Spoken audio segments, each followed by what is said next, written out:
Alrighty, let's go. Welcome back into the Squishy Sport podcast and the Redzone Report for week 17. It's the Christmas edition. Merry Christmas. Happy holidays to everyone. We are here. We have 3 Christmas Day games for us to preview on the show today, as long as with the other 13 games on the slate as well coming up for week 17. As I said, before we get started, as I said, happy holidays, Merry Christmas. I started my podcast, I think it was back in August, and the support I received is so just like overwhelming, right? Like tremendous. I cannot thank you enough. Wishing everyone a safe and happy holidays and a happy new year as well. I'll obviously be here next week filming for week 18 as well. I think I'll be filming that on New Year's Eve actually, so be a great way to kick off the 2026 year. But for today, we have got 12 presents, 12 bets, 12 gifts under the tree there. Let's win some money for Christmas and get back what we spent on those gifts for our loved ones. But as usual, guys, our Redzone Report, going to be going through 6 best bets for week 17, what I absolutely love this coming week. Going through our rapid rundown where I give you my preview and my slight lean of the other sort of, 10 or so games that are on the board there as well. Giving you my SuperCoach update. We've finally had some green arrows the last 2 weeks. Hallelujah! So good to see. I've used all my trades now, but I'm going to give you what I used with my last 3 trades and my last boost. And then, of course, we're going to finish off the multi for the week. 5 legs, nearly cashed last week. Bloody Gibbs touchdown away from cashing. And I Hail Mary for the week, which is send us to Disneyland or the North Pole even. Let's get straight into it. Last week, our best bets went 4-2, which is good. We had a winning week, and the props went 3-2. We did have Rashee Rice get ruled out during the week. And that one there, probably given the circumstances, I don't think that would have won actually, considering, Chris Olodokun came in for the Chiefs as a third stringer. I don't know if Rashee Rice would have got over his receiving yards prop, so may have been a blessing in disguise. But we are still clicking at 73% on player props in the last half of the season, in the last 9 weeks. Absolutely incredible run. But I am here, as I said, to give you 6 more, which will be later on in the episode. But let's get started. Of course, I've got some Christmas Day bets for you. How could we not? Boxing Day here in Australia on that sort of the Friday morning, but 3 Christmas Day games for you. Do feel sorry for the NFL in all honesty. They would have done this preseason going like Dallas at Washington, banger. Chiefs at Broncos, banger. Lions at Vikings, banger. And now it's turned into third stringer quarterback. Pretty unlucky for the NFL. They must be just absolutely just like almost crying in tears. They've ruined Christmas, but I have no doubt that next year the slate will absolutely kill it. But as I said, we're still going to take advantage, right? There's still bets to be made. There's still money to be made. So let's take advantage. We're kicking it off. The first game of the slate, Dallas at Washington. So Dallas on the road as a 7-point favorite, a total of 51. Does look like Josh Johnson, the veteran backup quarterback, will be starting for Washington in this one here. Hence the line movement throughout the week from minus 3.5 on Dallas. The total hasn't really moved too much. And for me here, I'm not going to look at the side. I think the side is pretty inflated. It's hard to trust Dallas to sort of win by margin.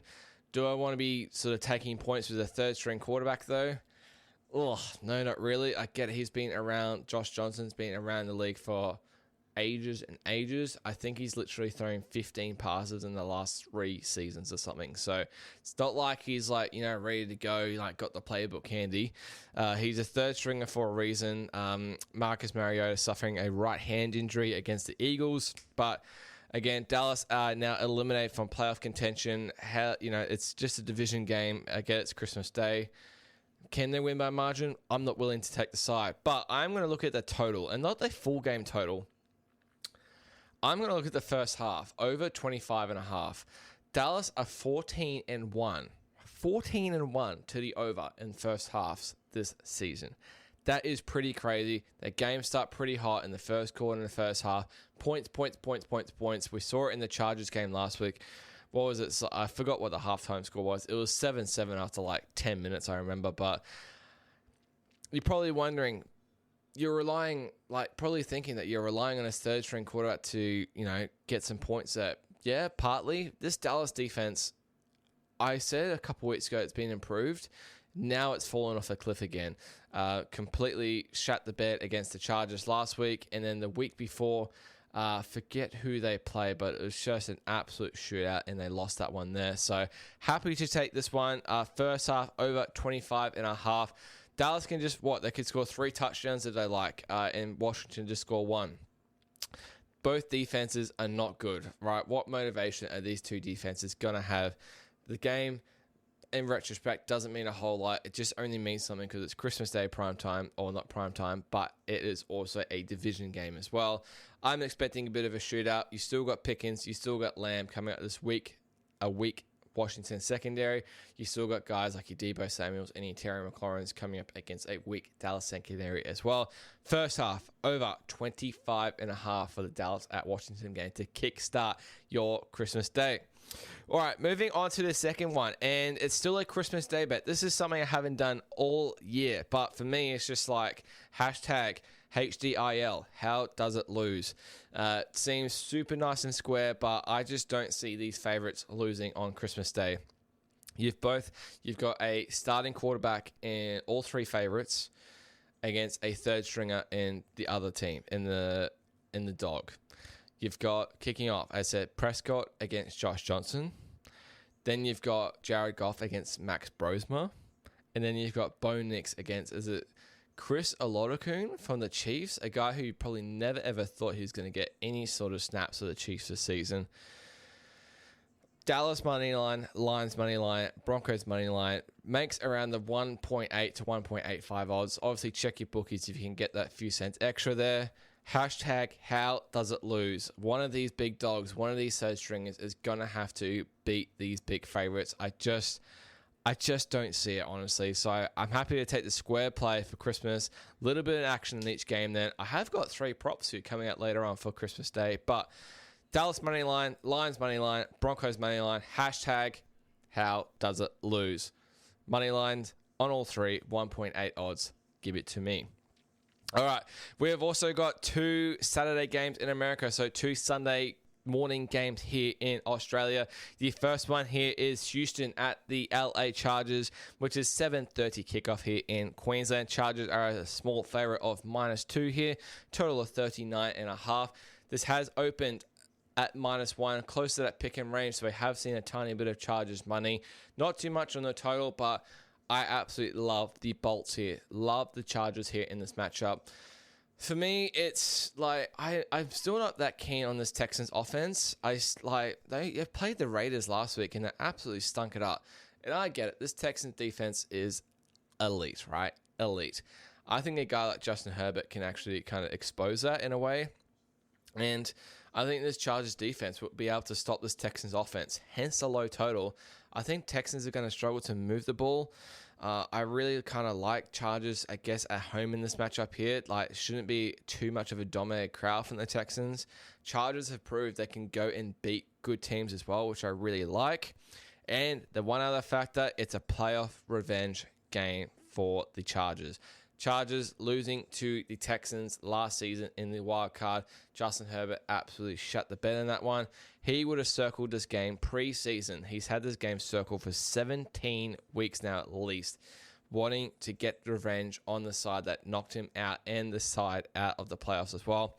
Bit of extra motivation for the Chargers there. I get it. These two teams most likely going to be in playoffs. Decide sort of where they are, maybe in the 5th, 6th, 7th seed. I just think Chargers had that little bit more motivation to get up for this game here. Playoff revenge is such a big factor. We've done it a few games this season. It has come and has won for us.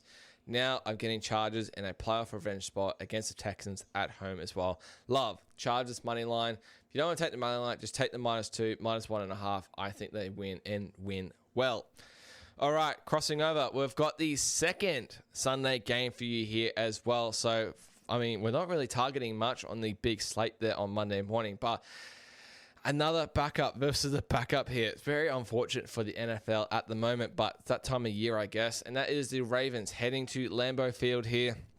Sunday morning in prime time, so Saturday night in America, under the lights. Lambeau Field does not get any better.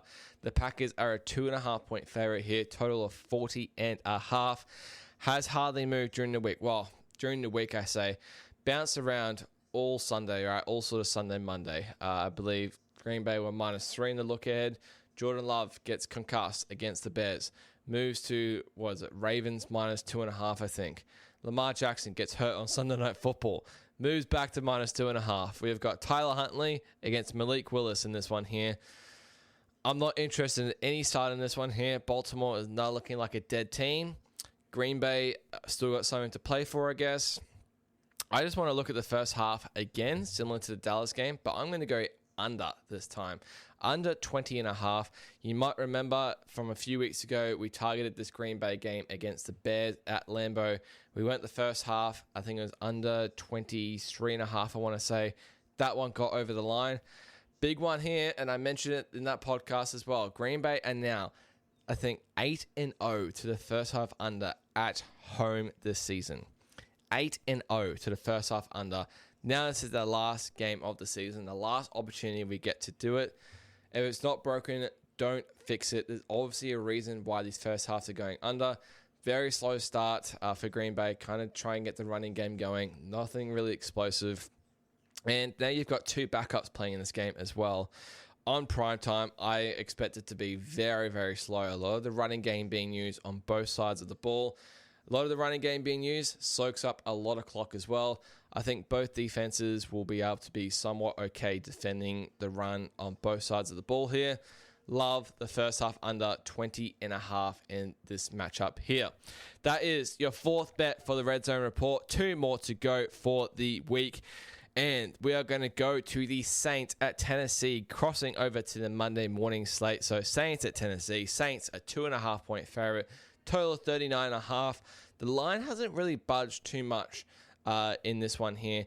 My guess is not really sort of a square versus sharps. I would more say it's just a very low action game. But I think it's a game we can definitely take advantage. And for me with the Saints, they're absolutely flying at the moment. Well, they won sort of 3 in a row, I think. They're looking very inspired. I think they're 5-10 now in the season. Had some very, very good wins recently, and Charles Shuck is playing very well. He's now in contention for Offensive Rookie of the Year, which is awesome. I think he'll want to, and I think this is a big game for him personally, that he'll want to try and actually win it. I think he's like $3 to win it with Tedero McMillan, the favorite at the moment. There's a potential he can win it. So if he thinks he can win it, he's going to want to go out and put in an inspiring performance. And I think the offense and the team will want to go out and put in an inspiring performance for him as well. I think Chris Olave absolutely dominates this game here as well. And for Tennessee, we're getting a bad team off a win. And last week, they absolutely blew out the Kansas City Chiefs, right? That was with Gardner Minshew getting injured. And that was with the third stringer coming in. All the stars, all the dots aligned for the Titans in that one there. Now they've got their second win of the season. They're still going for that number 1 draft pick. Love fading a bad team off a win. I think they'll be pretty fat and sassy in this one here, meaning they've had their big win. They just beat the Super Bowl runners-up. They've just beaten the Chiefs. Yeah, it was not Mahomes, but they're still beating the Chiefs, right? Still a big achievement. They've had that win. What motivation are they going to have now with the New Orleans Saints coming to town in this one here? And you're probably saying, Scooshy, you've faded non-conference teams going on the road to another conference all season. And I get it, but this seems like a different scenario.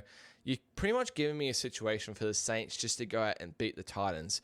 And for me at the moment, I watched the Saints absolutely pummel the Jets last week in a really good performance. And the week before, they beat my Panthers on a buzzer beater where they were 10 points down and came back and won that one. I think they absolutely torched the Titans here. The Titans are still a bad team. I think their secondary is awful. I think Tyler Shuck will have an absolute day out and really want to go out and win that Offensive Rookie of the Year. All right, moving on to the last bet of the week, and that is an AFC North matchup. One of the best matches of the season, in my opinion, and that is the Steelers heading to the dog pound, the Cleveland Browns. And this is also in the first slate on the Monday morning. Steelers are about a 3.5 point favorite in this one, total of just 33.5. One of the lowest ones we've seen all season. I think apart from the Browns and Titans game that was a few weeks ago there, that went way over, by the way. And for me, the money's been coming in for Cleveland in this one here, and I can definitely see why. And I'm happy to ride that move there as well. They played, 4 or 5 weeks ago, Steelers and the Browns in Pittsburgh. Steelers had a pretty good win against them. Now, Steelers are coming off a really good win against the Ravens 2 weeks ago, and then the Lions in Detroit last week as well, where they didn't kind of get away with it, but they were potential to lose that game at the end. It was very, very close. And now they've got to go to their biggest rivals, Cleveland have got no motivation to go out to win, right? But there's 2 reasons generally if a team does have motivation near the end that's not making the playoffs. It's either a big division game or it's a primetime game. This one here, you're getting their biggest rivals with a potential chance to spoil the party, with the Ravens still having the potential to make the playoffs. They'll want to go spoil the party here. I think Shedeur Sanders will want a big bounce-back game. He didn't play amazingly well against the Bills last week, and they nearly beat the Bills, and I think they'll be quite inspired by that. Myles Garrett going for the record as well in most sacks for the season. I can just see the Steelers really struggling a little bit here, coming off a couple good wins.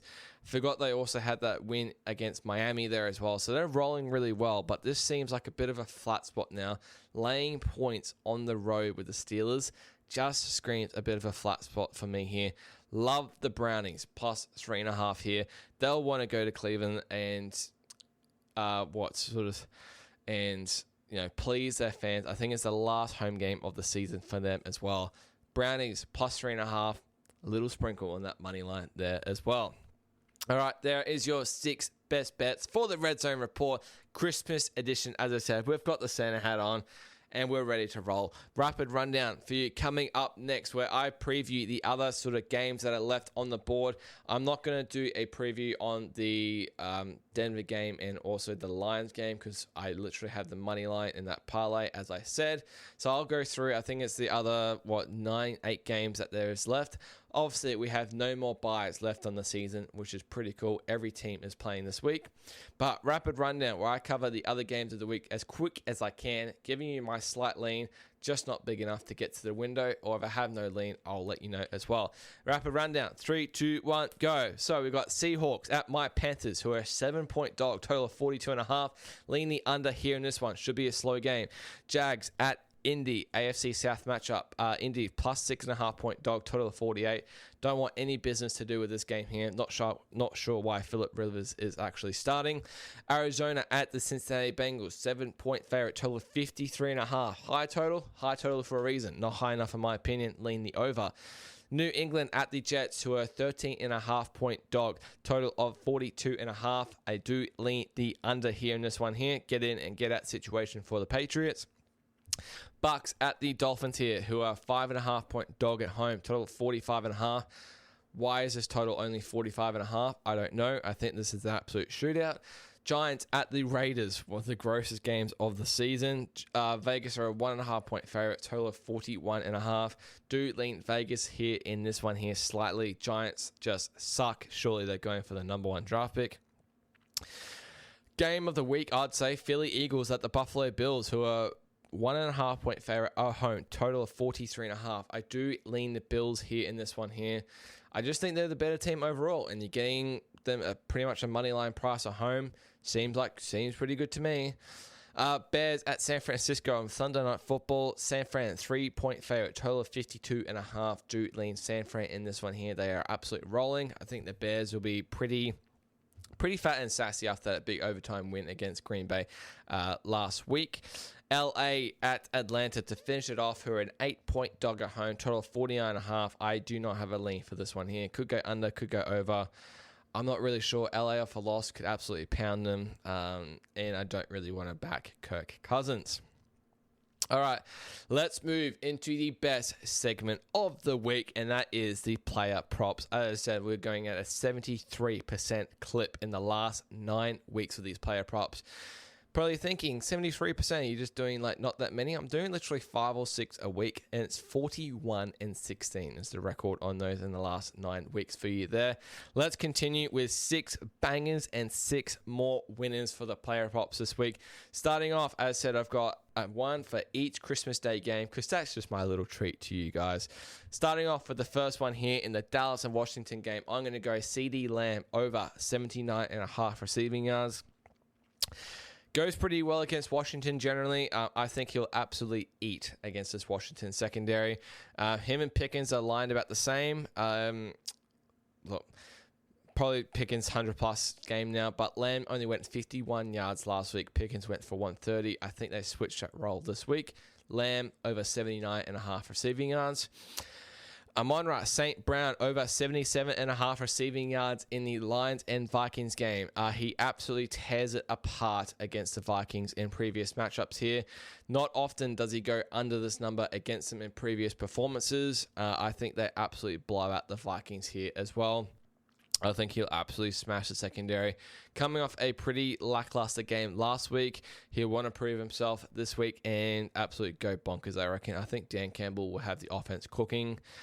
And in the Chiefs game, I'm going to go Isaiah Pacheco over 35.5 rush yards here.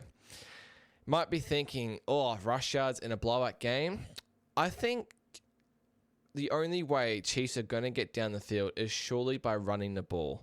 Has to be running the ball, and he is currently the RB1 in this team. Kareem Hunt carrying a little bit of an injury, I heard.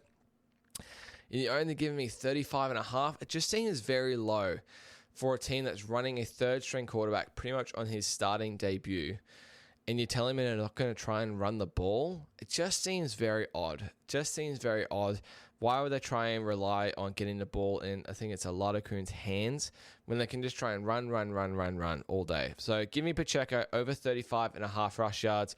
Hopefully it's not 14-0 after 5 minutes to Denver. That kind of does kill that bet, but I am relying on the Chiefs and a low-scoring one to sort of hang in there for a little bit. All right, moving on to the Sunday slate in the Monday. Monday here, as I said. I absolutely love these 3 here. Jalen Waddle over 53.5 receiving yards here. This Bucs secondary absolutely sucks in my opinion.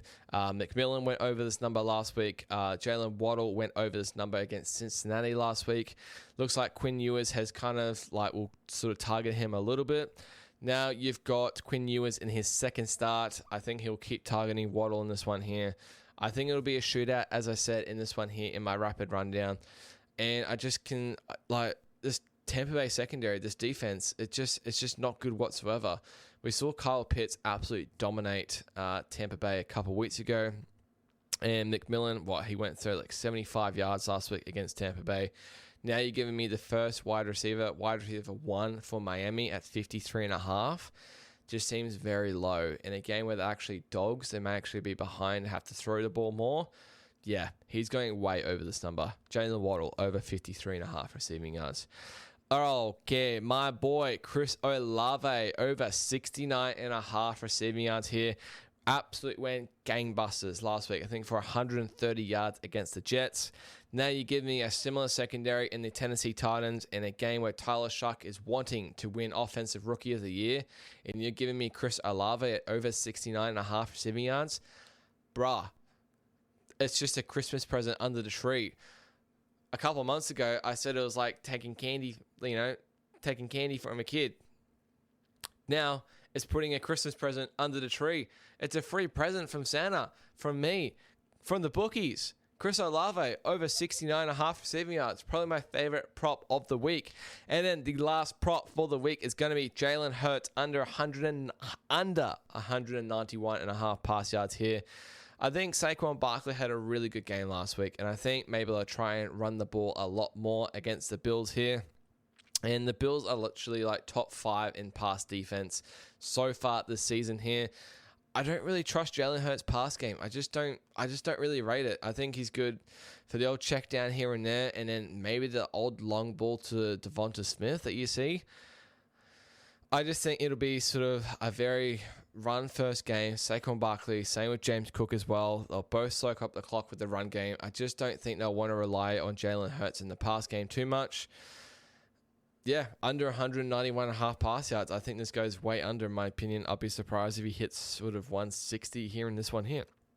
But that is my 6 player props for the Red Zone Report in that one here. We'll do a recap at the end. But let's move on to a little bit of SuperCoach chat. It's pretty much almost the last week we'll be chatting about this. But some great news. I scored 550 last week. I went 700 spots. Finally, I've gone up nearly 1,700 spots in the last 2 weeks. Finally seeing some green arrows. I've gone to top 3.5K, top 10%. Oh, gosh, what a disaster of a season in the debut season for NFL SuperCoach for me. Last week, we traded out Patrick Mahomes, obviously with that injury, and got in Drake May, which proved to work quite well. We captained him, scored us some good points, which is good to see. Unfortunately, did not have Brock Purdy, but that is okay. And if we look at the top 3 traded in players this week, we've got Chris Olave, Matthew Stafford, and Drake May.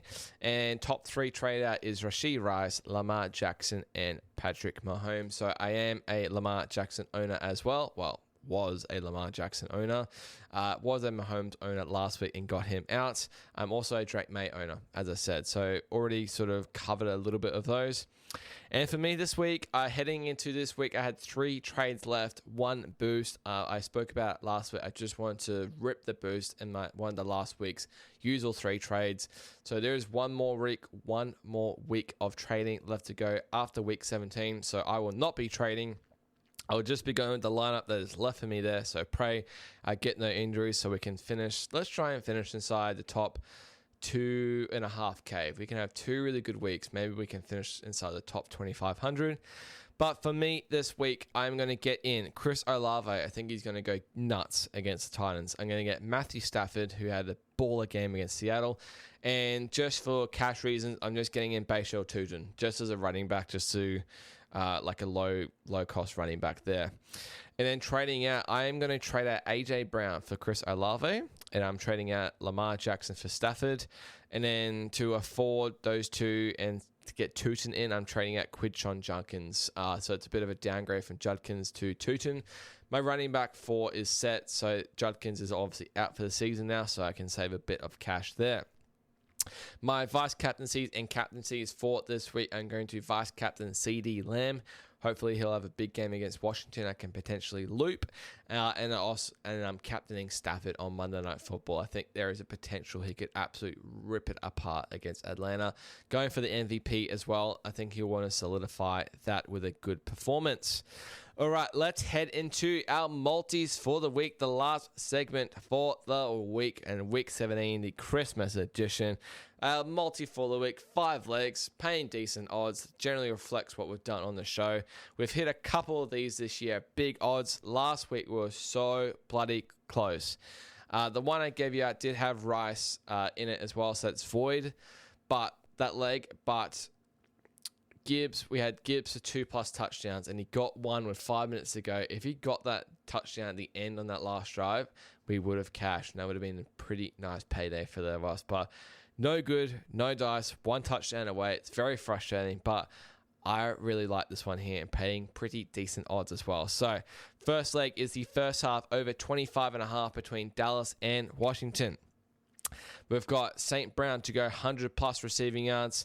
We've got the first half under 20.5 between Baltimore and Green Bay. We've got Chris Olave to go 80+ receiving yards. And finishing off, we've got Jalen Waddle to go 70+ receiving yards. This one pays $70 altogether. $10 returns a cool $700, baby. Let's win our number 3 for the season. That would put us in really, really, really good profit for the season on these. And to finish it off, we haven't hit one of these this season, but let's do it for Christmas. A Christmas miracle would be so bloody good. The Hail Mary. I picked 3 guys to score 2+ touchdowns for the slate here across the whole week. Always pays very, very, very juicy odds. So my 3 guys for this week is Amon-Ra St. Brown, Omarion Hampton, and Chris Olave. All those 3 guys to score 2 touchdowns each pays a cool $1,776 to 1. $10 in this, you say? pay $17,760, baby. It's a Christmas miracle. It's a Christmas miracle coming. I can feel it.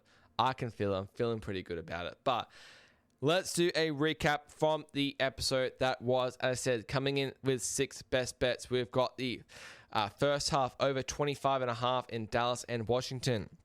We've got a 3-leg parlay on Christmas Day with Dallas money line, Lions money line, and Broncos money line. We've got Chargers on the money line against Houston. We've got the first half under 20.5 between Baltimore and Green Bay. We've got the Saints minus 2.5 against Titans. We've got the Browns plus 3.5 against Steelers to finish that off. Our player props for the week, we've got another 6 coming at you. We've got CD Lamb over 79.5 receiving yards. Amon-Ra St. Brown over 77.5 receiving yards. Isaiah Pacheco over 35.5 rush yards. Jalen Waddle over 53.5 receiving yards. Chris Olave over 69.5 receiving yards. And Jalen Hurts under 191.5 pass yards. Our multi for the week, as I said, is the first half over 25.5 in the Dallas and Washington game. We've got Amon-Ra St. Brown 100 plus receiving yards. First half under 20.5 in the Baltimore and Green Bay game. Chris Olave to go 80 plus receiving yards. Jalen Waddle to go 70 plus receiving yards. Pays a cool 70 to 1. $10 returns $700. And to finish it off, our Hail Mary, 3 guys to score 2 touchdowns each. Amon-Ra St. Brown, Omarion Hampton, and Chris Olave pays a cool $1,776. At $10 returns $17,760. That will do it for this holiday special, the Christmas special. As I said, guys, Merry Christmas. Have a safe and happy holidays. Hope you absolutely get spoiled rotten. Hope you spend some quality time with the family as well. I know I am. I am absolutely so excited to chill out. Australia, we obviously have a hot one here, which is really cool. Going out for a nice lunch, spend some time with some good family as well. Cannot wait for that one. But thank you so much for watching the Redzone Report in week 17. Have a Merry Christmas. I'll see you next week, and cheers.